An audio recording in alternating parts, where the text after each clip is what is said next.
জয় বড়মার জয়। বড়মা স্বয়ং এসেছিলেন নৈহাটির ভবেশ চক্রবর্তীর বাড়িতে। 2012 সালে এক অলৌকিক ঘটনা ঘটেছিল। আপনারা কি জানেন বড়মার কী রূপ দেখে ভবেশ চক্রবর্তীর পুত্রবধূর চোখে এখনও জল আসে? সেই লাল টুকটুকে চোখ, জটাযুক্ত চুল, লাল পাড় শাড়ি পরিহিতা, যা আজও ভোলার নয়। হ্যাঁ, আজ বলবো বড়মার ইতিহাসের কথা, কিভাবে বড়মার সৃষ্টি হয়েছে, কিভাবে এই কালী সবার বড়মা হয়ে উঠেছে, সেই গল্পই আজ শোনাবো। বড়মার চরণে শত কোটি প্রণাম জানিয়ে শুরু করছি বড়মার ইতিহাসের কথা, যা শুনলে কিন্তু আপনাদের গায়েও কাঁটা দিয়ে উঠবে এবং বড়মার প্রতি বিশ্বাস আরও দৃঢ় হবে। 100 বছর ধরে চলে আসছে নৈহাটির বড়মার পূজা। আজ থেকে প্রায় 100 বছর আগে ভবেশ চক্রবর্তী মহাশয় একবার বন্ধুদের সঙ্গে নবদ্বীপে গেছিলেন রাস উৎসব দেখতে এবং সেখানেই রাধা গোবিন্দের বিশাল মূর্তি পূজিত হতে দেখে তিনিও মনস্থির করেছিলেন যে তিনিও এরকম বড় কালী মূর্তি প্রতিষ্ঠা করে পুজো করবেন। আর সেখান থেকে এসেই 5 বন্ধু মিলে বড়মার পুজো শুরু করেছিলেন। তখন সেই মা ভবেশ কালী নামে পরিচিত ছিল। আস্তে আস্তে নৈহাটির এই মায়ের মহিমার কথা পশ্চিমবঙ্গ তথা সারা রাজ্যে ছড়িয়ে পড়ে এবং দূর দূরান্ত থেকে হাজার হাজার ভক্তদের ভিড় হয় নৈহাটির বড়মার পুজোতে। আর এই বছর আমি স্বয়ং তার দর্শক। যা আপনারা এই ভিডিওতে দেখতে পাচ্ছেন তা এই বছরের বড়মার পুজোর ছবি। 100 বছরের আবেগ। আজ আমি ধন্য, আমার জীবন ধন্য হয়ে গেছে বড়মার দর্শন করে। কথায় আছে না, ধর্ম হোক যার যার বড়মা সবার। অর্থাৎ এখানে জাতি ভেদাভেদ, উঁচু নিচু, ধনী গরিব কিচ্ছু নেই। এখানে বড়মা সবার বড়মা। বড়মা কাউকে ফেরায় না। এমনকি আমি গেছিলাম, আমাকেও কিন্তু বড়মা ফিরিয়ে দেয়নি। আমিও কিন্তু ভর্তি হাতে ফিরে এসেছি, সেটাও তোমাদের সঙ্গে শেয়ার করব। হাজার হাজার মানুষ এখানে আসে মনস্কামনা নিয়ে। মায়ের কাছে অশ্রু চোখে নিজের কষ্টের কথা জানায়। কত মানুষ দণ্ডি কাটে ওই গঙ্গার ঘাট থেকে, যে ঘাট থেকে কিন্তু মায়ের কিছু অলৌকিক ঘটনা আমরা শুনেছি ভবেশ চক্রবর্তীর পুত্রবধূ নন্দিতা চক্রবর্তীর মুখে। আর সেই অলৌকিক ঘটনা আপনাদের সঙ্গে শেয়ার করব। উনি নিজে মুখে বলেছেন যে ওনাদের বাড়িতে বড়মা স্বয়ং এসেছিলেন। ভবেশ চক্রবর্তী পুত্রবধূর চোখে আজও সেই কারণে চোখে জল আসে, যা দৃশ্য আজও ভোলার নয়। কথায় আছে, ধর্ম হোক যার যার বড়মা সবার। হাজার হাজার ভক্তের আকুতিতে, প্রার্থনাতে মা জেগে ওঠে। মা সাড়া দেন। একবার ভবেশ চক্রবর্তীর বাড়িতে লাল পাড় শাড়ি পরে এসেছিলেন বড়মা। লাল টুকটুকে চোখ, মাথায় জটাযুক্ত চুলের খোপা। ভবেশ চক্রবর্তীর পুত্রবধূ নন্দিতা চক্রবর্তী নিজে হাতে ওনাকে শাড়ি, আলতা, সিঁদুর ও মিষ্টি খেতে কিছু টাকা দিয়েছিলেন। বড়মা সশরীরে এসেছিলেন ভবেশ চক্রবর্তীর বাড়িতে। যা বলতে বলতে নন্দিতা চক্রবর্তীর 2 চোখ জলে ভরে আসে এবং শত কোটি প্রণাম জানায় বড়মাকে। বড়মা শাড়ি পেয়ে খুশি হয়ে চলে গিয়েছিলেন। বড়মা হয়তো ওনার ইচ্ছের কথা প্রকাশ করতেই এমনভাবে দেখা দিয়েছিলেন।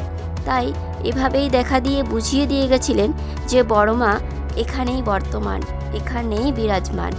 এবছর বড়মার পূজার 100 বছর পূর্ণ হলো। মাকে 100 কেজি গয়না পরানো হয়েছিল, সুন্দর করে সাজিয়ে তোলা হয়েছিল। আর এই বড়মার মহিমার কথা কারো অজানা নয়। তাই হাজার হাজার ভক্তের সমাগম হয় কালী পুজোর এই 4 দিন ধরে। আমিও তাদের মধ্যে এক ভক্ত। আমিও আমার অসুস্থ ছেলের সুস্থ হওয়ার কামনা নিয়ে মায়ের কাছে গেছিলাম। মা কিন্তু আমাকে ফিরিয়ে দেয়নি। বাড়ি এসে আমি আমার ছেলেকে অনেকটাই সুস্থ দেখি এবং মায়ের প্রতি আমার ভালোবাসা, শ্রদ্ধা আরও অনেক গুণ বেড়ে যায়। তাই এখন সবসময় মাকেই দেখতে থাকি। জয় বড়মার জয়। আরও শুনেছি ভবেশ চক্রবর্তীর পুত্রবধূর মুখে একবার নৈহাটির ধর্মশালা থেকে এলো চুলে এক মেয়েকে গঙ্গার দিকে যেতে দেখেছিলেন। অর্থাৎ এখন যেটা বড়মার মন্দির, সেটা আগে ধর্মশালা ছিল। ওই রাত্রিবেলায় ওই মেয়েকে যেতে দেখে সবাই বুঝতে পেরেছিলেন যে মা কিন্তু এখানেই আছে। আর তখন থেকে সেখানেই মায়ের পূজা করা হতো। এইসব কথা ওনার মুখে শুনতে শুনতে গায়ে কাঁটা দিয়ে উঠছিল। এভাবেই মায়ের কিন্তু আবির্ভাব হয়, যা সময়ের সাথে সাথে আমাদের সবার বড়মা হয়ে ওঠে। সেই সময় অর্থাৎ ভবেশ চক্রবর্তী পুজোর পর নারায়ণ পুজো করতেন। এবং সিন্নি প্রসাদ নৈহাটি বাসিন্দাদের দেওয়া হতো।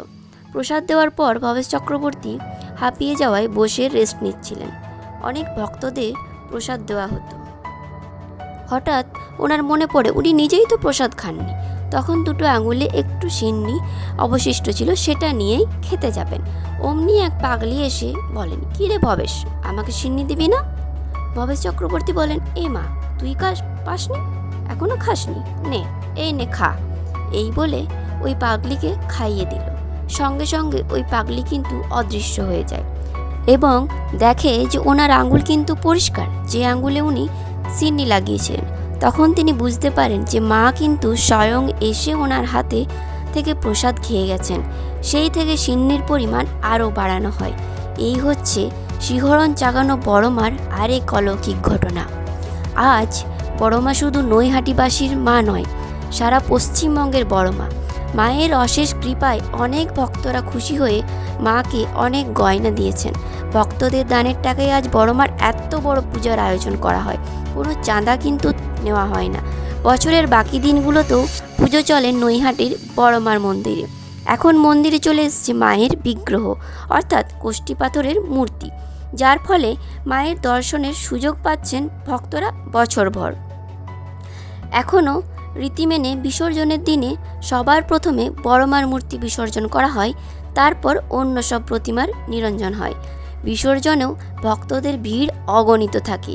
কেউ চায় না মা চলে যাক, যদিও বড়মা সব সময়ই বিরাজমান। জয় বড়মার জয়। তো বন্ধুরা, ভিডিওটা কেমন লাগলো অবশ্যই জানাবেন। যদিও বড়মার মহিমার কথা কারো আজ অজানা নয়, আমি যেটুকু জেনেছি সেটুকু সবার সাথে ভাগ করে নিলাম। ফার্স্ট টাইম এরকম একটা ডকুমেন্টারি ভিডিও বানালাম।